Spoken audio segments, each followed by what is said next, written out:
This is episode 137 of the Mindset Game podcast, and I'm your host, James Roberts.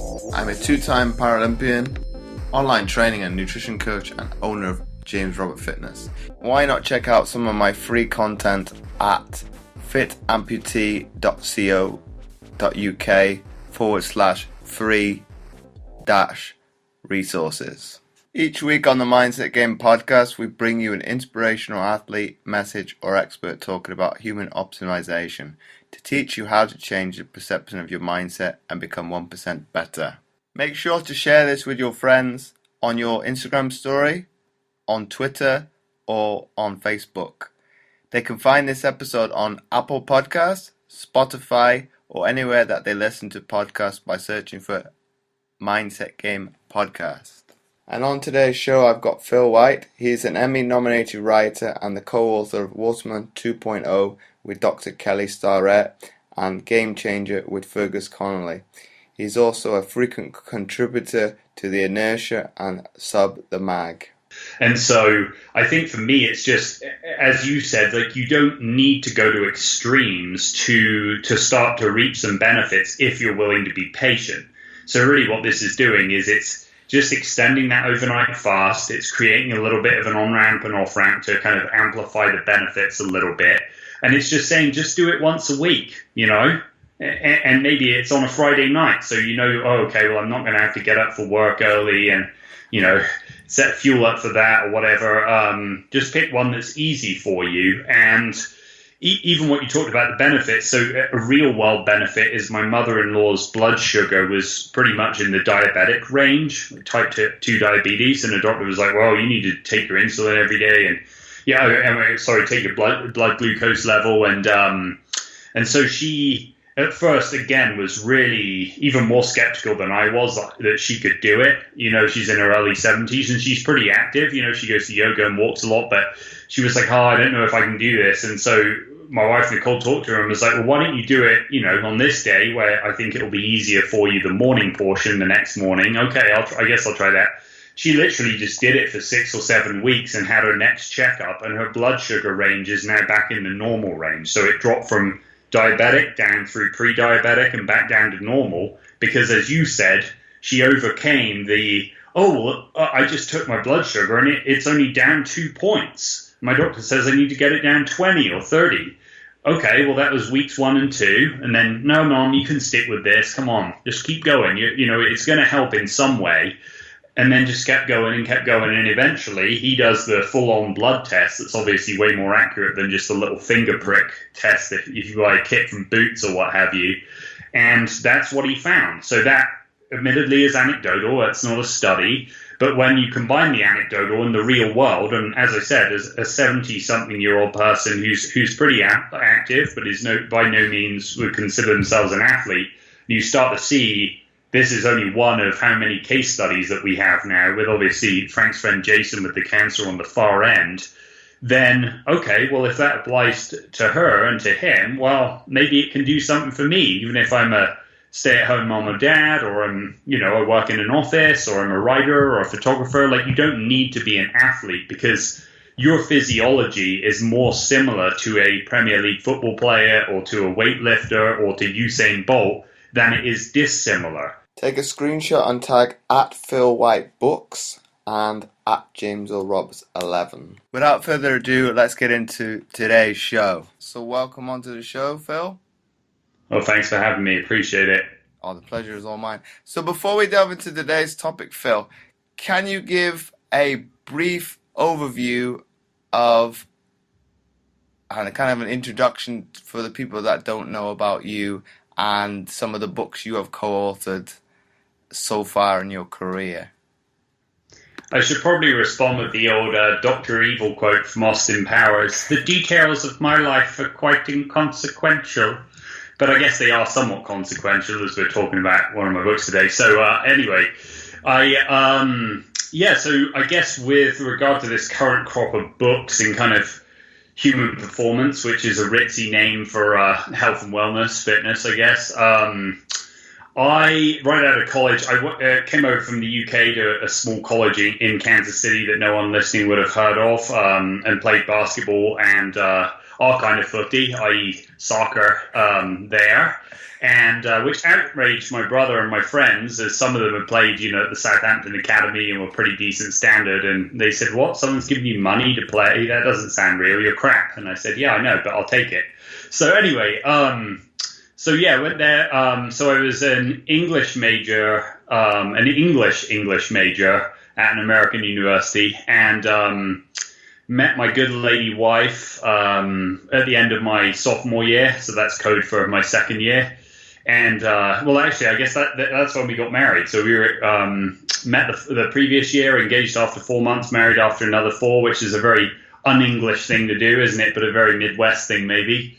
And, so then I ended up jamming my junior and senior years into 1 year, which was kind of crazy. And, she worked to support us. And then we lived in Kansas City for quite a while, and then moved out to Colorado about, 4 years ago, maybe.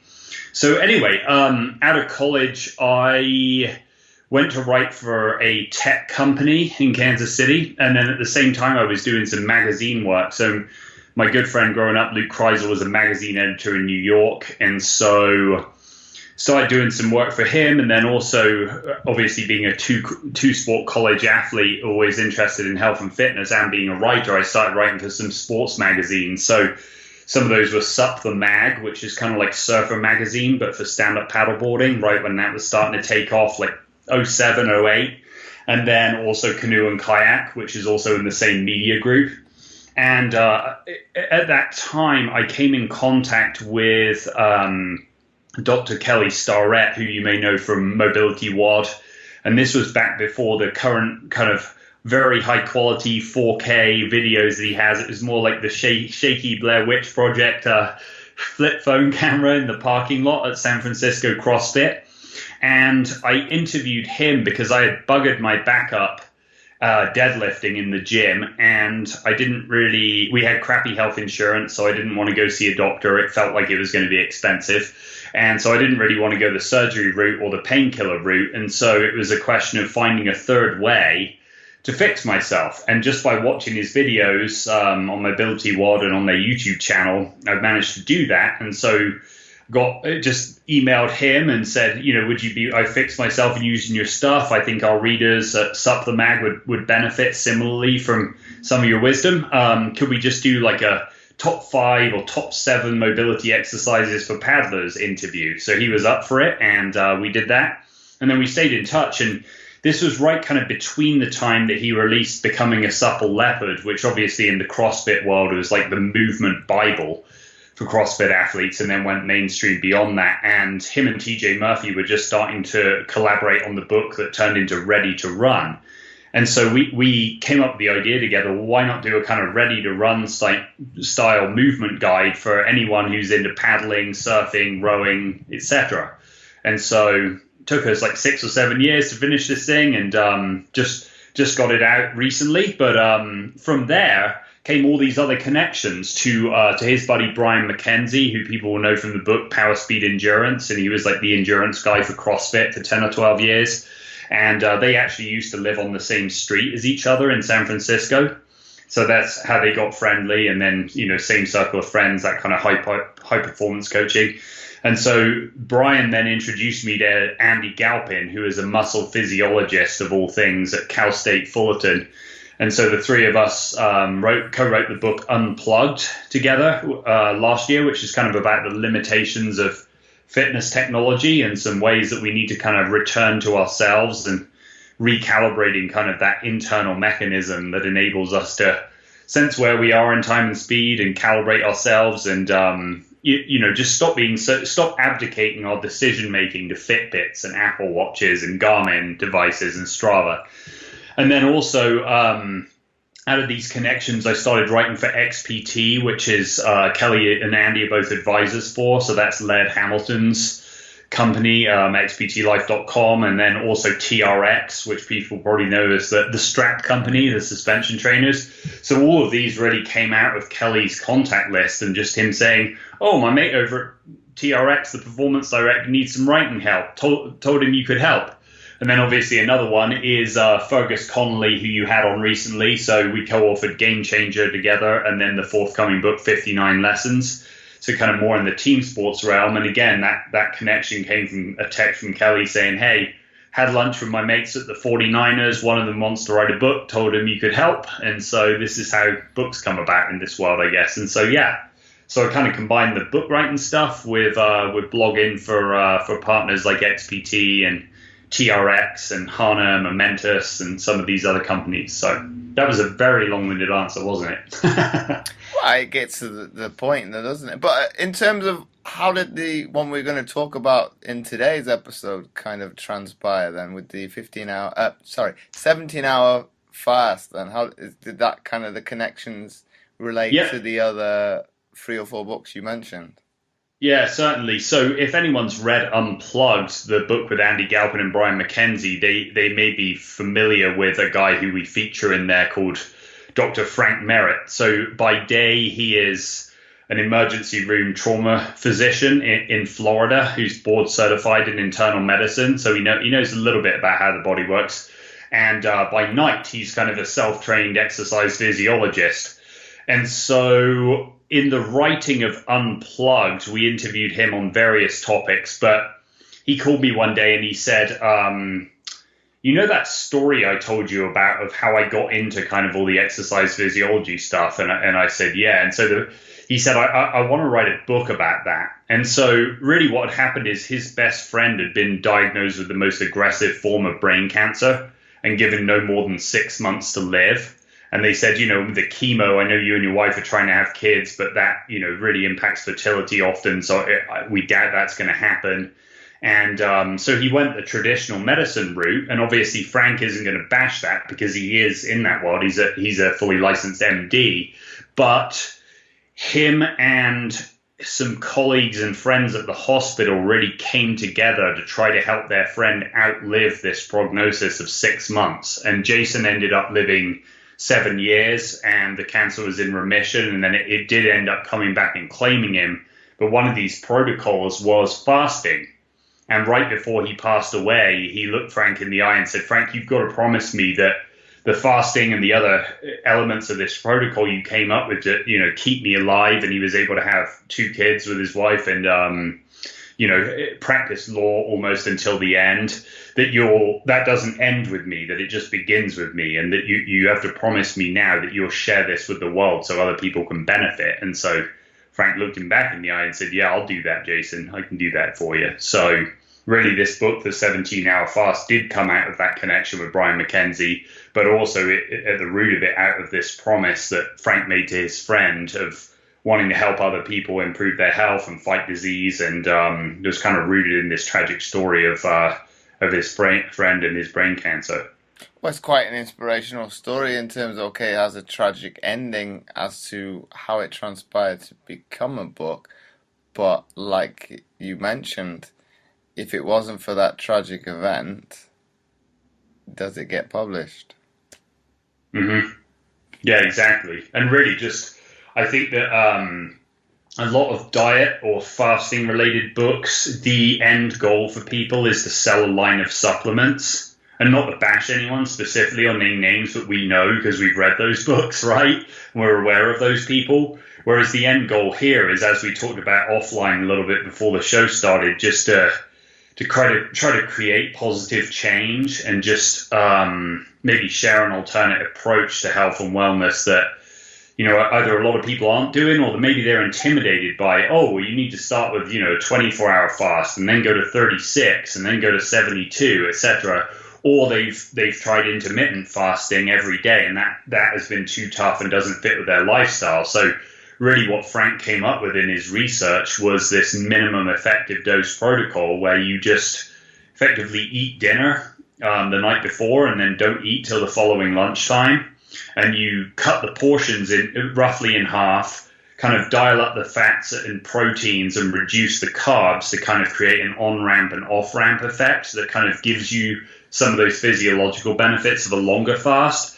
But most people, I think there's a stat that says like 75% of people in the States at least miss at least one meal a week anyway, just because of how hectic our lifestyles are.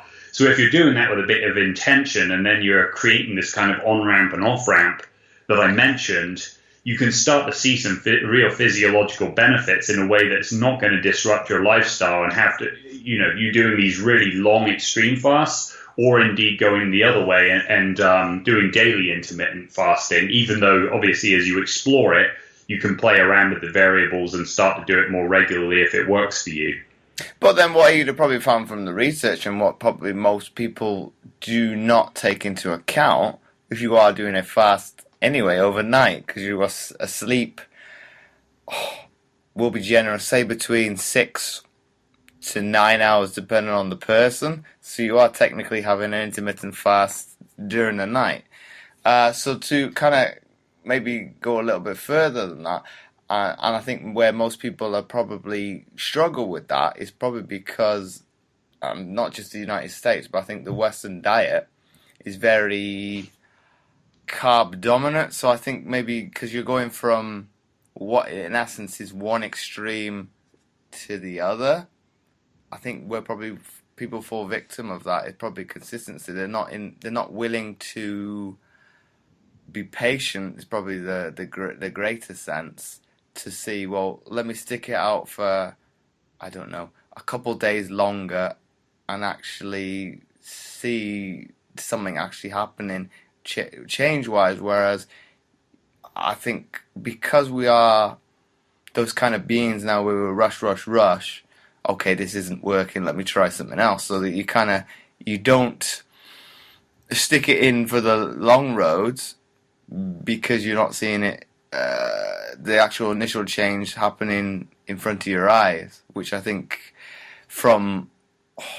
any diet, doesn't matter, fasting, keto, you name it, if you don't let it take hold, it's probably not the right word, but you're not going to see the changes. You've got to give it time for your body to adapt before you make drastic changes, be it going from one extreme to, I don't know, going from a normal diet, quote unquote, what you're eating day on day and whatever that may constitute of, and then going to what I think the mass media has coined as diets, which I very much object to.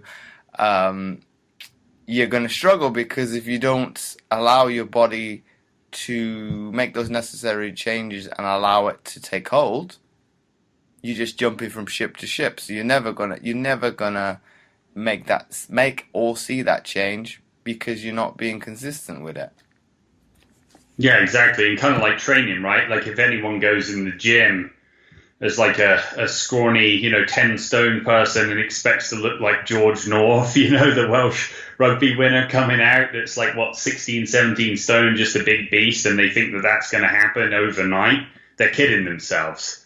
And it's part of the reason that we see, the spike in gym memberships, don't we? Start of the year, like this time of year coming up, and then by March or April, the gym's empty again, because people have found that it's either too tough to stick to, or as you said, with this kind of hacking or shortcut culture that's become popular the last 10 years, maybe longer.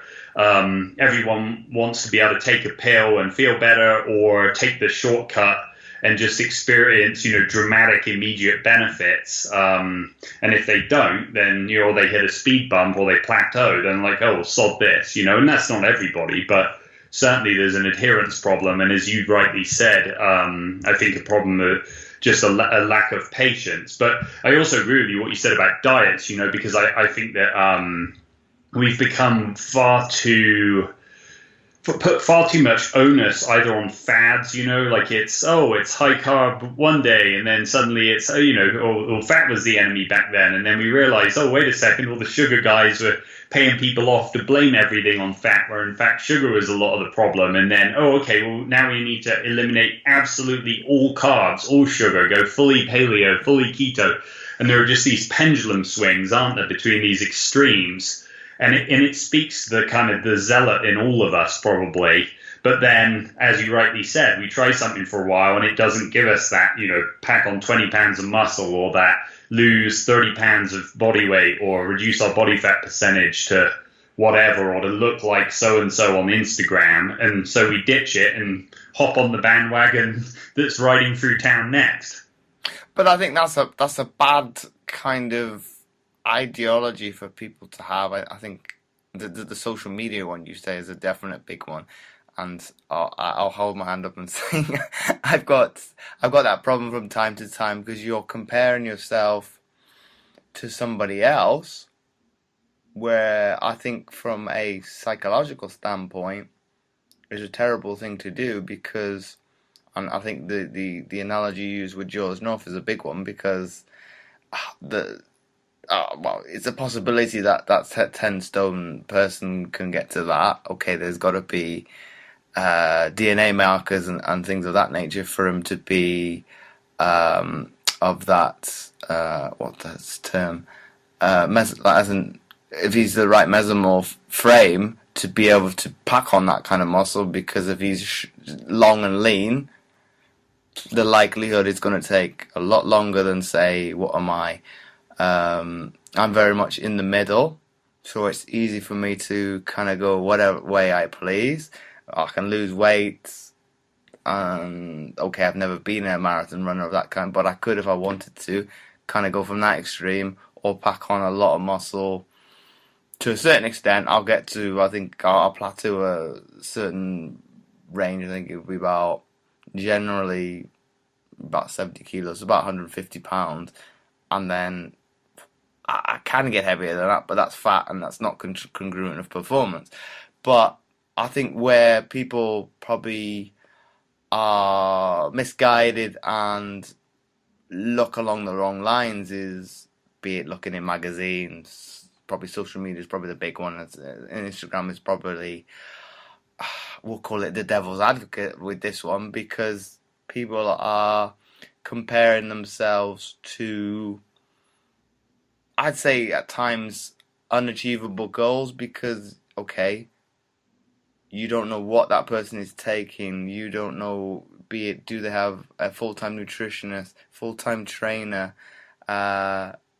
some cases full-time makeup artist, to make their, or even go a step further that in terms of somebody that's responsible for their marketing. So they're going to be able to portray this ideology of perfection, whereas if that person was probably honest with themselves, that does not exist. Nobody is perfect. Nobody is a robot.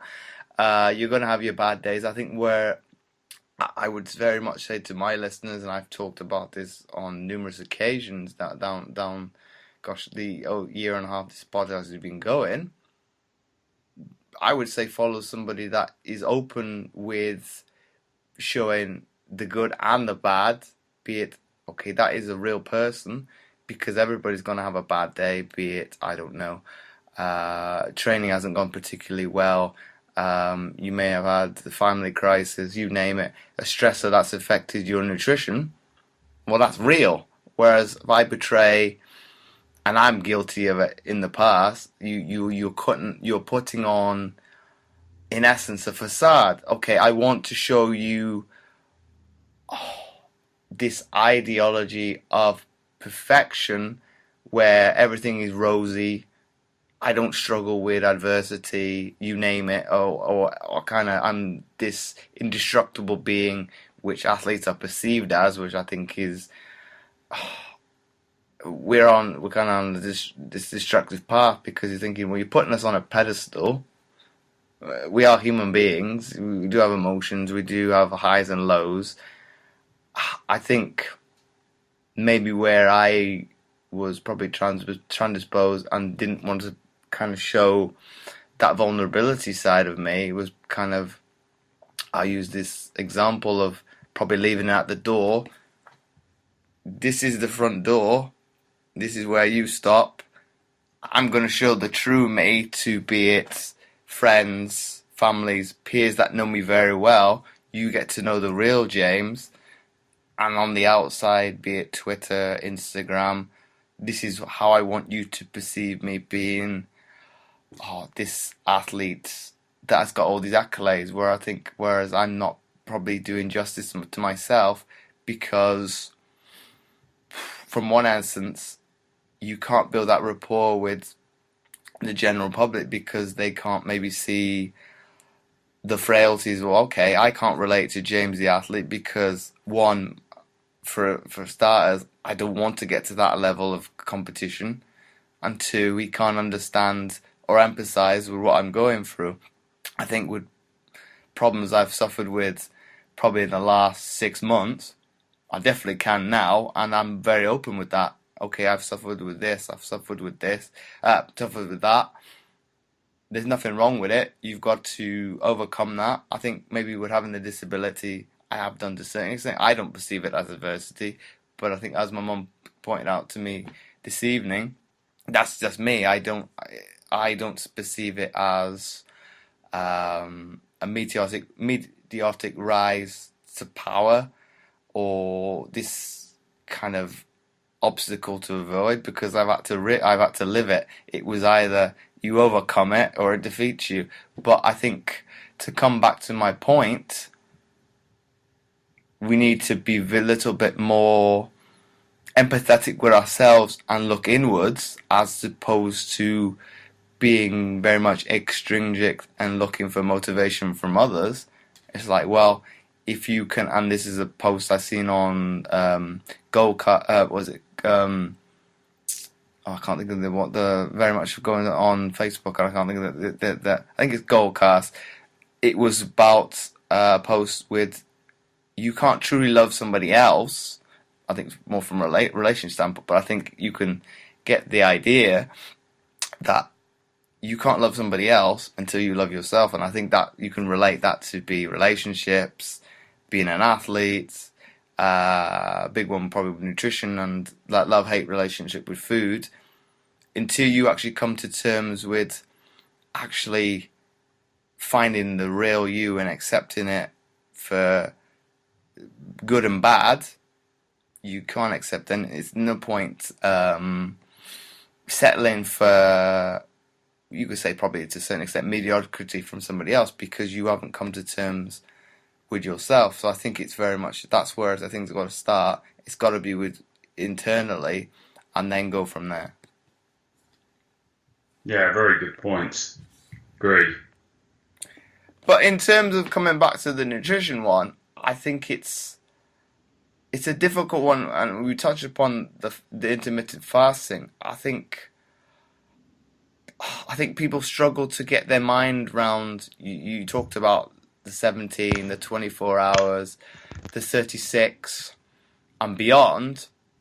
I think because they can't, and to a certain extent, probably this is a blanket statement, are not accountable to themselves and willing to be a little bit more patient to see the effects of an intermittent one, they probably think, okay, 17 hours is going to be an absolute nightmare. But like you mentioned, people, be it in the US, probably some degree, UK is now not that far behind in terms of missing meals, be it the professions people work in, be it office work, lawyers, they're always on the go. Whereas I think you probably would be very well inclined to go down that route, because it's better to, well, we won't use the analogy of skipping a meal, but missing it purposely, as opposed to you'll rush into, I don't know, a meeting, having to forego training or whatever reason because of you feel lethargic. Putting that in place and being able to be fulfilled to some extent and feel fullness, you're then not going to snack and get those problems with insulin spikes, obviously the addiction of sugar that's going to bring caffeine and things like that, because you associate it with a pick-me-up. And I think that's probably a better way of looking at it, as opposed to having this misguided ideology of, okay, I perceive this is difficult, this is the other one is going to be nigh and impossible. Okay, I'll be honest and say, it's not for me. Intermittent fasting, I've tried it, I find it difficult, but then I used that analogy early on. You're doing it anyway because you are going a period of time, be it if you're I won't say a normal human being, sleeping, you're working throughout the day and sleeping at night is probably the same with a shift worker working at night and sleeping during the day. You are, okay, in essence, flipping the clock on its head, but you are doing intermittent fasting. So I think it's been somewhat open-minded and probably, in essence, thinking outside the box. Okay, what have I got to lose by trying it? Mm-hmm. Yeah, I think so. And it is not coincidental that this methodology involves an overnight period because, as you say, you're already not going to be eating anyway when you're asleep if you're not a shift worker or whatever that works nights. And so really part of the reason it's designed the way it is and that Frank did that is for adherence's sake. Because say you're a super sleeper, like Roger Federer sleeps 10 hours or something, well, you might not get that. But say if you're a 9-hour a night sleeper, well, I'm not a very good mathematician, but 17 minus 9 is not very many, right? And so I think that, as you say, it's just doing it a bit more intentionally, maybe extending a bit. And you also made a really good point that you make it more difficult in your head than it's actually going to be. Because your liver could fuel you on ketones for day after day after day. If you were adrift at sea or, there was some other, or like escape and evasion in the military, for example, those kind of military exercises. And so we know that we are physiologically capable of things, but we how many limits do we place on ourselves with our mental game or lack thereof, right? Well, there's no way I could go that far. And as you also rightly said, James, with the snacking culture, and usually that's just topping off with glucose, isn't it? And we even see this in endurance sports that a coach will say, well, you need a goo or a gel, if you're on the bike for, triathlon or whatever it be, every 20, 30, 40 minutes. And it's, almost creating sugar addicts out of endurance athletes, even though their goal is noble and its performance. And so I think for me, it's just, as you said, like you don't need to go to extremes to start to reap some benefits if you're willing to be patient. So really what this is doing is it's just extending that overnight fast. It's creating a little bit of an on-ramp and off-ramp to kind of amplify the benefits a little bit. And it's just saying, just do it once a week, and maybe it's on a Friday night. So, okay, well, I'm not going to have to get up for work early and, set fuel up for that or whatever. Just pick one that's easy for you. And even what you talked about, the benefits. So a real world benefit is my mother-in-law's blood sugar was pretty much in the diabetic range, type 2 diabetes. And the doctor was like, well, you need to take your insulin every day. And take your blood glucose level. And so she, at first, again, was really even more skeptical than I was that she could do it. She's in her early 70s and she's pretty active. She goes to yoga and walks a lot, but she was like, I don't know if I can do this. And so my wife, Nicole, talked to her and was like, well, why don't you do it, on this day where I think it'll be easier for you, the morning portion, the next morning. Okay, I guess I'll try that. She literally just did it for 6 or 7 weeks and had her next checkup, and her blood sugar range is now back in the normal range. So it dropped from diabetic down through pre-diabetic and back down to normal because, as you said, she overcame I just took my blood sugar and it's only down 2 points. My doctor says I need to get it down 20 or 30. Okay, well, that was weeks 1 and 2. And then, no, Mom, you can stick with this. Come on, just keep going. It's going to help in some way. And then just kept going. And eventually he does the full-on blood test that's obviously way more accurate than just a little finger prick test if you buy a kit from Boots or what have you.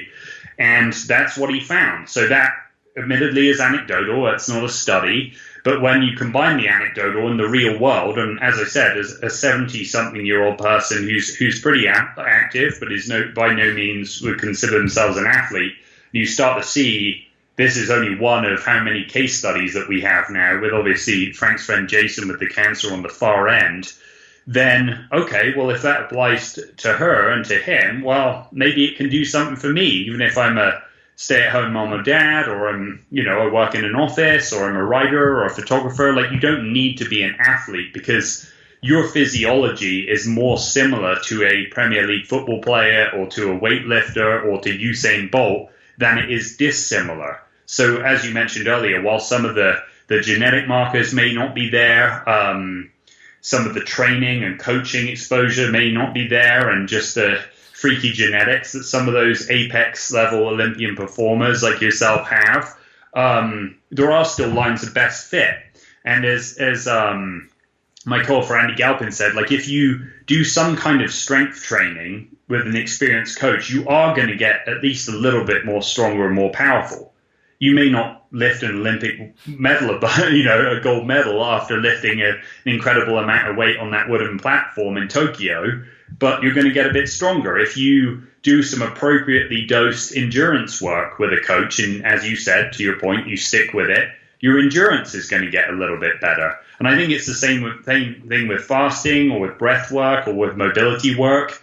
Like, we put athletes up on this pedestal, and sure, they are extreme examples of how to express movement and human physiology. But again, we're still 99% similar to their physiology, and it's only that 1% that makes the difference, or that 3%. And so, like you said, we put people up on a pedestal and think, oh, I want to look like The Rock, or I want to, whatever it might be. But you don't need to. It's not all about appearance, secondly, but in whatever way you need to perform, whether it's at your job, whether it's as a mum or dad, whether it's as, in a hobby that you enjoy, just a little bit of fasting once a week, I really think is a small thing. Anyone can do it. And, as I said, my mother-in-law found some benefit. We've heard multiple other case studies of, in quotes, everyday folks, or weekend Joes, I guess they would call them here in the States, that are not Olympians. They're not doing Ironmans and all this, but it's helped them in some way. So why not try it?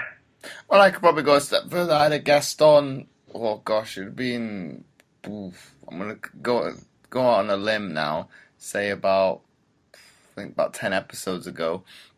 She will periodically, I think it was every 3 months, and we discussed it off air, so obviously that won't be in the episode. But she would do a week-long fast just to clear out the system and kind of, will be like your tech analogy used at the very beginning, probably getting that little bit of a reboot and kind of restarting and going again. She lives in the US, so it probably maybe more congruent of that audience, because to some degree your food, and I'm going to go out on a limb now, is probably, and you probably agree to some extent, is a little bit more unhealthy than, say, it would be over here in the UK, and maybe it's more congruent to do a intermittent fast or a fast of a longer period, so you can flush out all those toxins out your body and kind of, in essence, having that restart, so to speak, and kind of go in again. And then you can kind of, I know this is a little bit out there on a whim in terms of being in, some people might not like this, but being in the corner and you're humming to yourself, but it maybe allows you to be more in tune with your body when something is not quite right. You've eaten something that is maybe a little bit more intoxicating for you, but then because you've done that fast, you can know, well, this is how I feel when everything is, we'll call it rosy. Okay, this is the food that's given me sensitivity issues. Let me do something about it. Yeah, it's interesting. I mean, for me personally, it's just resilience. And so I mentioned today that I've started trying to do call stacking, which is just a fancy way of saying, rather than having one call at 8 a.m. on a Monday, another at noon on Tuesday, and another at 4 on Wednesday. And I have a lot more interviews with that, with my co-authors and different brands that I work with. But I maybe have 2 or 3 mornings or afternoons a week where I try to stack all my calls and interviews, and even, where you're asking the questions today, even though I'm probably nattering on too much, it may not seem like it, but again, silliness aside, just to try to then create larger windows of opportunity for focused writing time. And I have certain co-authors who are very high profile, very busy, and it's most of them. And so I'll get a text like, hey, mate, can we push this 30 minutes? Oh, yeah, no worries. And then suddenly, sorry, I need 45 minutes more. And then for me, because, I do try to create a little buffer of maybe 10, 15 minutes either side for that kind of thing. But it means that I could get to 3 or 4 o'clock and not have eaten sometimes. And so I have been trying to be a bit more focused on getting that big morning smoothie in. And my wife noticed I was dropping, my fighting weight was, I would drop like 2 weight classes or something. So trying to eat a bit more in general, but and be conscious of that. But in the workday, if that does happen, and say I had to go to 3 or 4 o'clock and all I've had is a cup of coffee, I'm okay now, and I know I'm okay, and I can focus, and I've got that kind of so-called keto clarity, and I'm good to go. Whereas before, I'd be freaking out, and it's partly because I taught myself out of it, but I'd be scurrying around to try to find a protein bar in my bag or a handful of almonds, and if I couldn't, and even before my workouts, I'd convinced myself that I needed like a banana or an apple, and again, a spoonful of nut butter or a handful of almonds or something of that nature, to get through a workout, particularly if it's something savage on the old Concept 2 row machine, like a 10 times 1 minute fast with 1 minute active rest in between each one, something just brutal, that I couldn't get through it. And now I know from having done even those harder training sessions, fully fasted or partially fasted, that I can get through. And I've also been through umpteen very full work days. And some people would say, well, you just need to schedule better. Okay, yeah, well, shut up. I'm trying, that I can do it. And so it's just the mental knowledge, the cognitive knowledge of knowing I have a bit more physical leeway than I used to have through the fasting, and it proving something to me. And again, all it took was just doing it once a week, Nicole doing it once a week, her mom doing it once a week, friends doing it once a week, and starting to have a little round robin about, okay, who's seeing what and how is it helping you? For me, it's just mental resilience. And to a certain extent, Phil, does it come down to a certain extent an element of clarity? You kind of know both the pros and cons of doing it. You've seen the successes with it in terms of performance, and this is what I'm going to probably go on to a little bit more. Did you find actually from a performance standpoint you were doing better because of it? I wouldn't say better, I would just say not worse, because I thought it would be worse, and significantly so, and it's not. And again, I never trained or competed at the level that you did, but even there are studies out there to show that a certain, again, minimum effective dose of like 16, 17, 18 hours actually boosts the level of human growth hormone in the body, particularly in men, and can boost testosterone as well. And, you need to look at the work of, say, Dominic D'Agostino or one of those guys who's on the clinical side and is way smarter about all this stuff than I am. But that's just some of the research that is out there. And so I think for athletes, obviously, you need to keep up a certain calorie intake. But, even I think Jocko Willink was saying that when he fasts, he usually fasts when he travels. Which we know is a good way to kind of hack into your central clock to overcome some of that asynchronicity, which manifests itself as jet lag. But he said that then you need to be careful when you do get to your destination that you load up, because you don't want to be in a massive calorie hole either. And so again, it's just knowing, like as you were alluding to earlier, James, just knowing how to balance the scales and not really having to go to extremes where like, oh, it's not paleo, bro. How can you eat that? It's like, well, sod off. You have to pry my oats or my homemade granola from my dead, lifeless fingers, right? And also some of this mythology around like terms like becoming fully fat adapted, in quotes, that's bullcrap. Like even if you are full keto or paleo, your liver is still capable of processing sugar and creating glucose as a fuel. Like just as a human being, that's always going to be there. And so this notion that you're going to suddenly click into only ketogenesis is just a fantasy that's put about by, again, people selling books that are really trying to sell you supplements and training programs on the back end. And I think there's a lot of mythology around this kind of stuff that, as I said, Frank is a board certified in internal medicine and emergency medicine. Like he knows his way around the human body. He knows how the liver and kidneys and pancreas function in the digestive system and in the energy production system. And really what he says is it's adjusting the fuel blend a little bit so that you're producing a few more ketones, You're less reliant, as you rightly said earlier, on sugary snack top-up every 30 minutes. And it's just a minor adjustment. But in any kind of performance, we know, like British cycling got famous for kind of Dave Brailsford and those guys for the theory of marginal gains.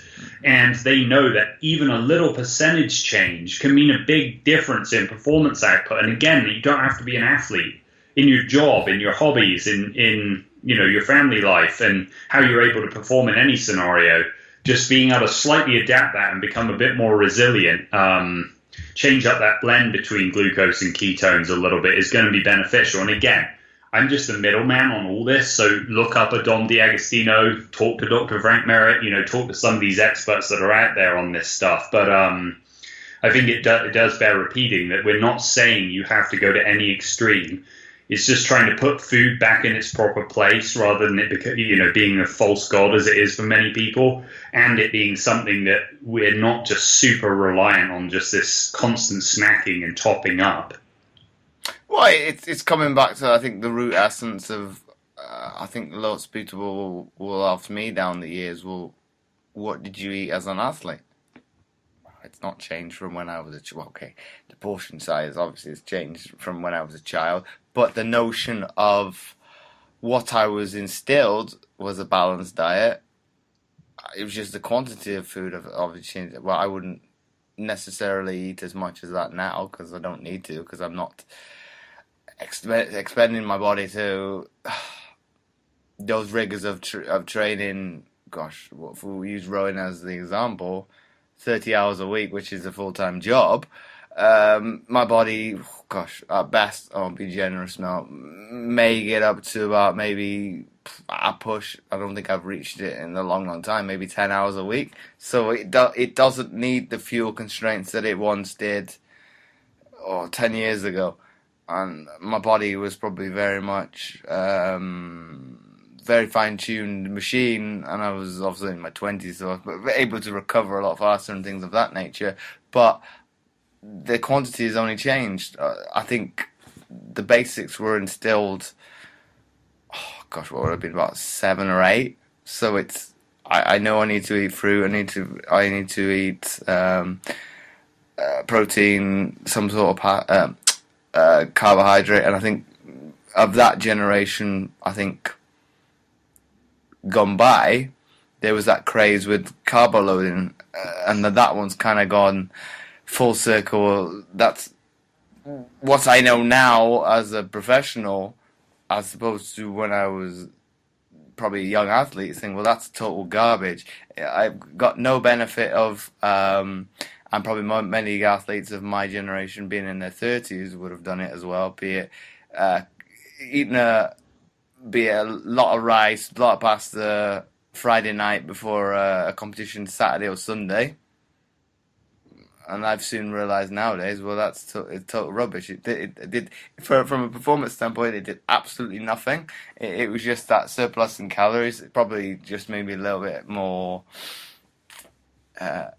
we'll say a little bit fuller around the stomach area, and of that nature. Whereas the only benefit you're going to get is if you do an Ironman or something of a distance far greater than that. So it's a bit pointless to incorporate that as a regimen in terms of from a nutrition standpoint, because it's not going to do you any good, because it's not serving a purpose, and you're probably having a surplus of carbohydrates. And this is probably where we didn't touch upon it. I think that comes down to the knowledge base, where everybody in the Western world consumes, probably in most cases, too much carbohydrate, so they could probably do with tweaking the diet and maybe changing that perception of their mindset as how they view what they're consuming.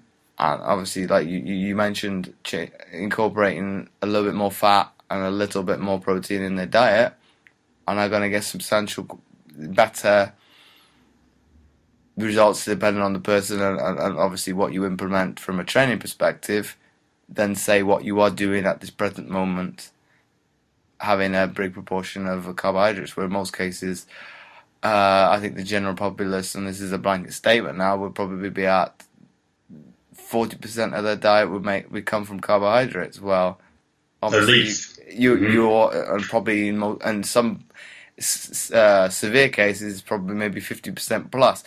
You are going to stack on the weight because the body, in essence, can't deal with that surplus of calories, so it's got to put it somewhere, and it's designed, good or bad, intention wise, from oh god, what's the word I'm going to use? From a oh gosh, it eludes me.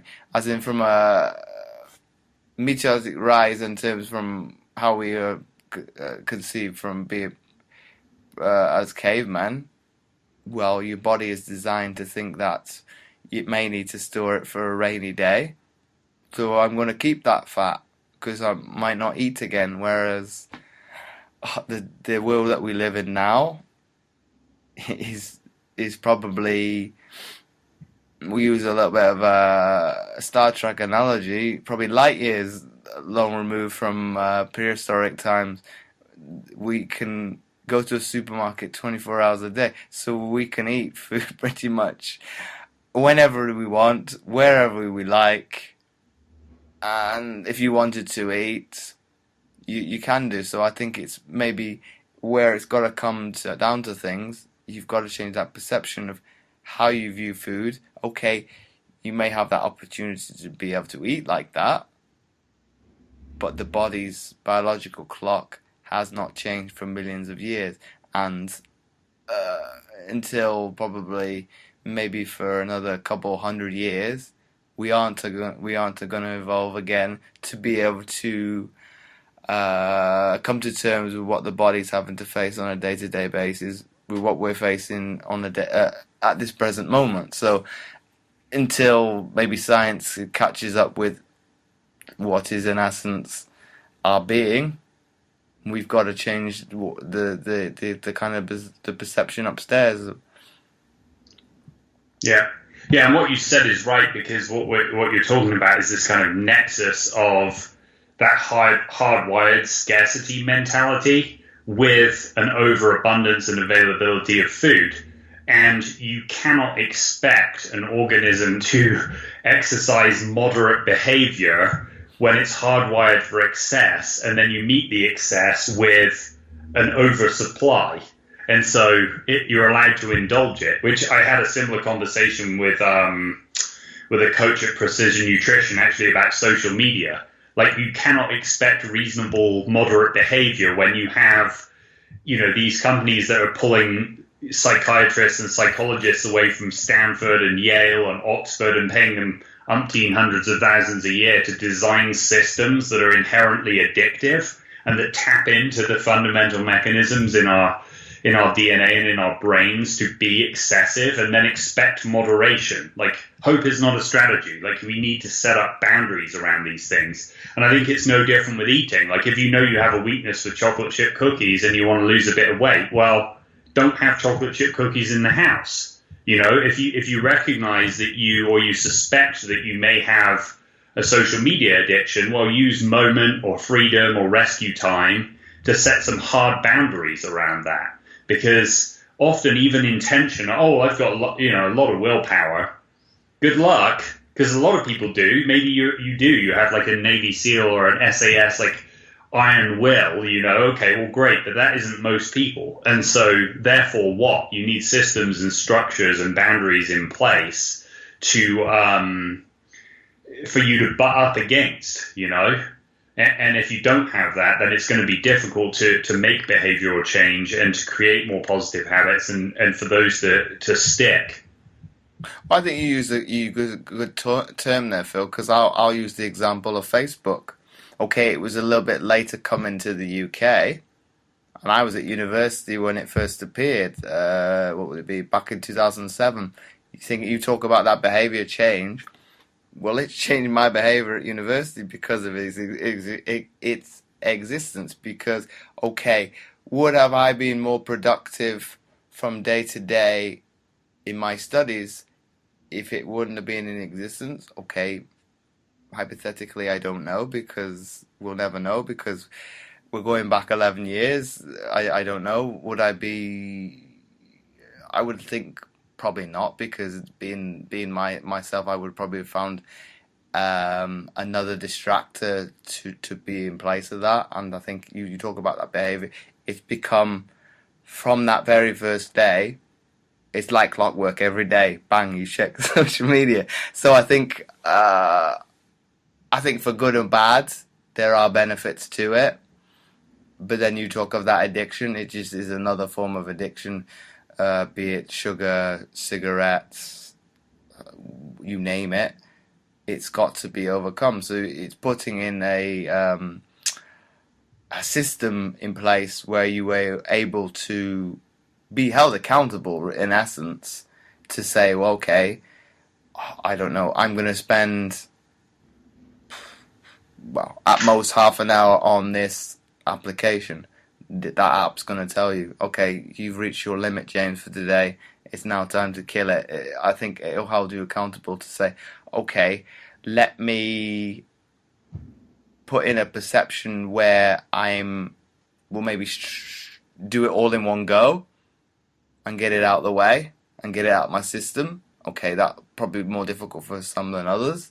Or let me be a little bit more forthcoming with my time and kind of schedule it where, okay, I need to do this for business, be it social media post, engage with your followers, connect with like we have done over the last couple of days, be it from a connecting standpoint, be it to be able to add value to other people's life and do it of that nature, as opposed to, this may be a little bit harsh to millennials, you will see them constantly hunched over in front of a mobile phone, tablet, you name it. You're thinking, well, in the long run, you're going to be hunched over like, most people you relate to being hunched over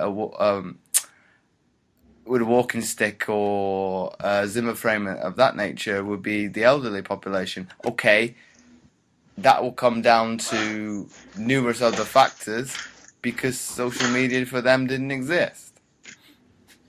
Yeah, exactly right. Yeah, and I think it's just like anything else. Like, you don't have to become a zealot one way or another, right? It's just an exercise in moderation and just setting a few boundaries and seeing where your time allocation goes, and is your behavior aligning with what your stated priorities are, yes or no? And if not, how are you going to do that? Can you do it through willpower? Well, good for you if you can, but if not, what are the tools and systems that you can use to rebalance things a little bit? And this probably goes nicely into my penultimate question for you, Phil, and you probably may have answered this already, but how would you, from your opinion, get people to change their perception of their mindset, but also be able to make themselves 1% better? Yeah, I mean, like I said with the fasting thing, if it's something that you only have to do once a week, or even what Kelly Starrett says about the minimum effective dose for mobility, well, just do 10 minutes a day, every day, and it starts to become, you wouldn't just brush your teeth once a week or once a month, or you'd have manky teeth, which again is an Austin Powers thing, isn't it? Okay, I get it. I have bad teeth, right? 'Cause we're British, of course we do. But stereotypes aside, I think it's just repeating a behavior over and over again until it becomes habit, but in a positive way rather than it being destructive. And again, you can tell a lot about a person's priorities through their credit card statement / bank balance, the checkbook, and their calendar. So again, it's just calendaring stuff. Like if learning from several people who mentor at scale, like Chase Jarvis, who founded the website Creative Live, and from Tim Ferriss and others, just learning how to just calendar block off. As I said, this morning was all calls and meetings. Okay, well, tomorrow morning is hopefully all writing. And so just blocking stuff off. And you can do that in your personal life. If it's a date with your spouse or a significant other, okay, well, block that off. If it's a workout, block that off and stick to it with the same diligence that you would if it's a work meeting.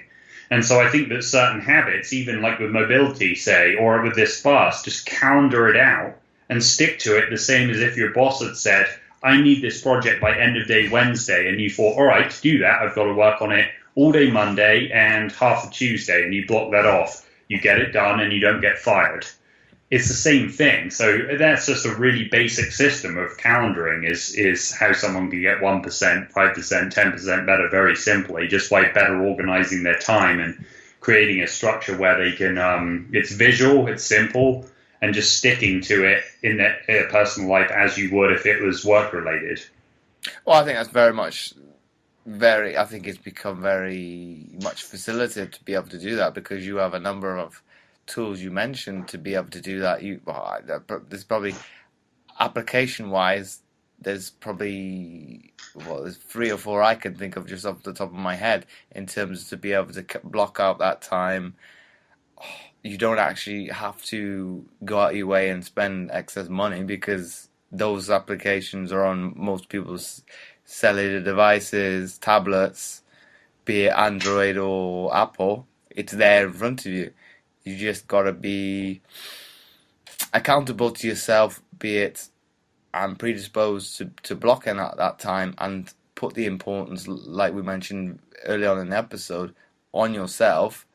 Okay, I think this is probably times where, even myself included, we look to help others, but then forget about ourselves. So thinking, well, if I don't look after number one, am I truly helping other people? Because if I'm not healthy, I'm not happy, am I best serving somebody else? Probably not. So I think it's looking at it from as Ed Thomas put it, I think it was just yesterday, on his social media, being selfish and thinking about the first thing in the day of yourself, whereas I think that would probably be very much alien to some people. I think I probably did it very much as an athlete and didn't even think about an eyelid of being either I had to kind of have a different shift the other way, but it's been thinking of number one. If you can't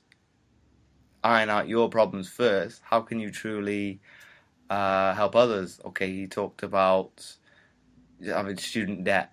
You need to sort yours out before you help somebody else. Okay, that's a very severe scenario. Okay, it's not going to transcend with everybody or resonate with it, but everybody has that essence of adversity, their problem they're suffering with right now. Sort that out first, and then look to serve others or help others, and go from there. Okay, I've probably had to learn it the hard way with my health before I've looked back on myself and okay, I'm not actually helping anybody else by not being happy, not being tip-top conditioned physically. Where does the buck lie? Solely at my feet. I've not put the I've not taken the ownership to look after myself. And people might be horrified to hear me say that, but how can you go from one extreme, being at the top of the pyramid, to being at the bottom of it within the space of 6 years? And what happens to the best of us? I wouldn't say I wouldn't risk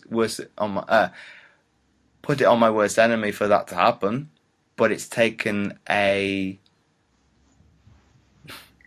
probably hitting a low point for me to realize, okay, James, you weren't eating correctly, you weren't exercising effectively. And I said I was exercising, but probably not to the standard that and people had warned me down the months leading up to it.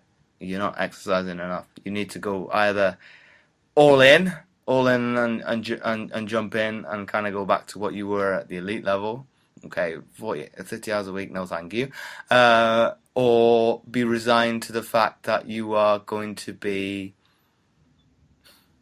an invalid or such. I don't want to cause any offence by saying that, but be resigned to the fact that you're going to probably be in a wheelchair and be very immobile. You're going to have other health-related issues. I wasn't probably accepting of that, thinking, well, that's not going to happen to me. Okay, luckily, I've not got that severe, but I've had back problems, health scares, and other mental issues that go with it, because you're thinking, probably of traits I've learned from other family members, be it my mother and my grandmother, who are very much warriors. I've inherited that. I'm going to blow things out of proportion.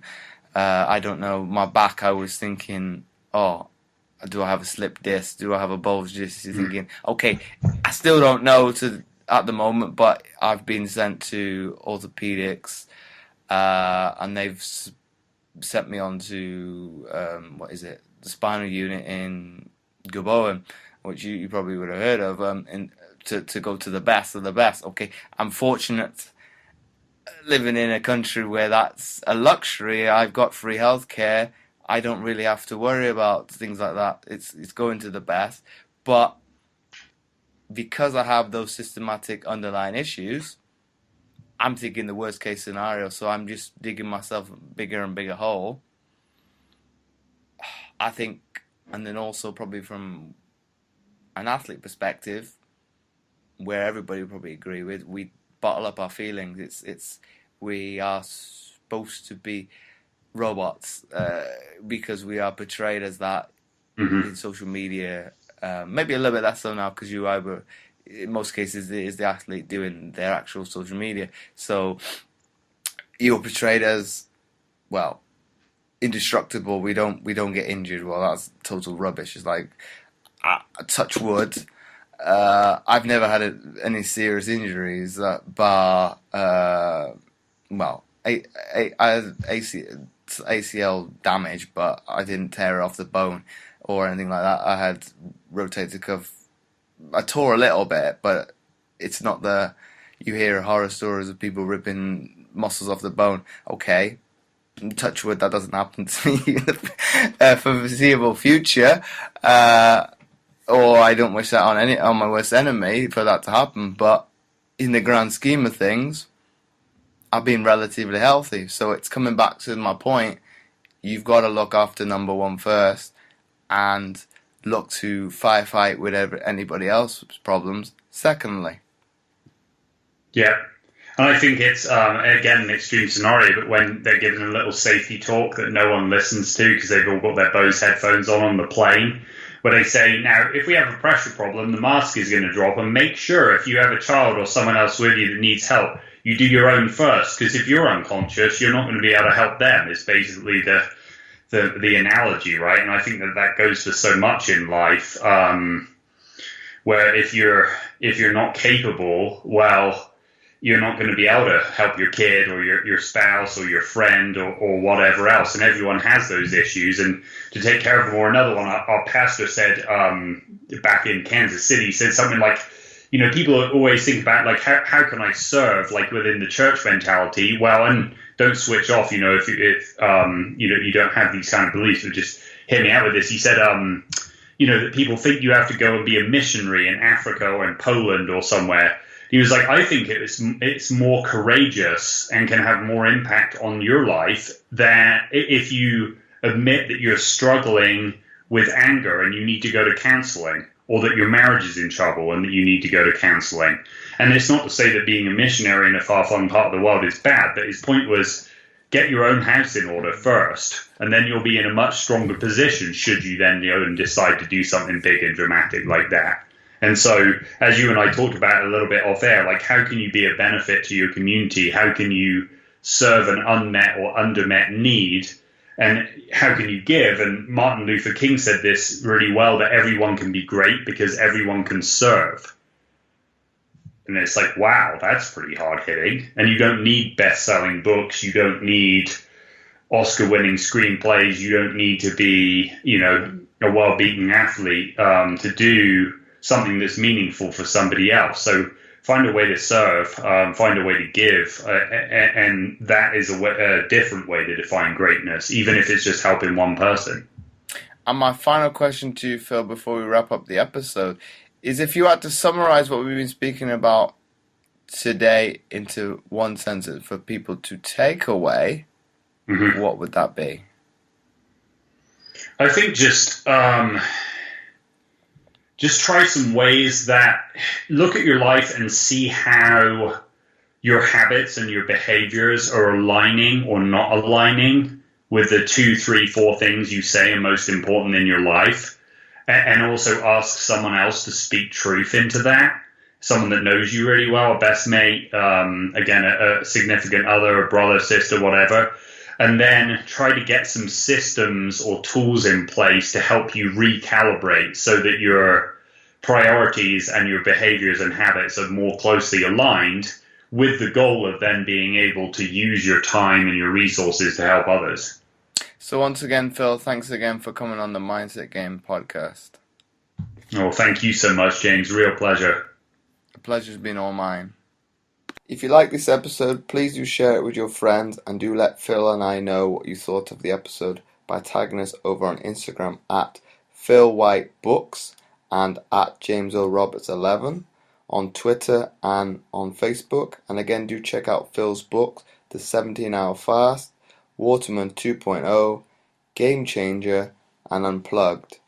Also, do check out my free content at fitamputee.co.uk/free-resources. Make sure to check those out. The links will be in the description. You can find all the show notes at mindsetgame.lipsim.com under the category Nutrition. Once again, thanks for listening, and I'll catch you next time for another episode of the Mindset Game podcast.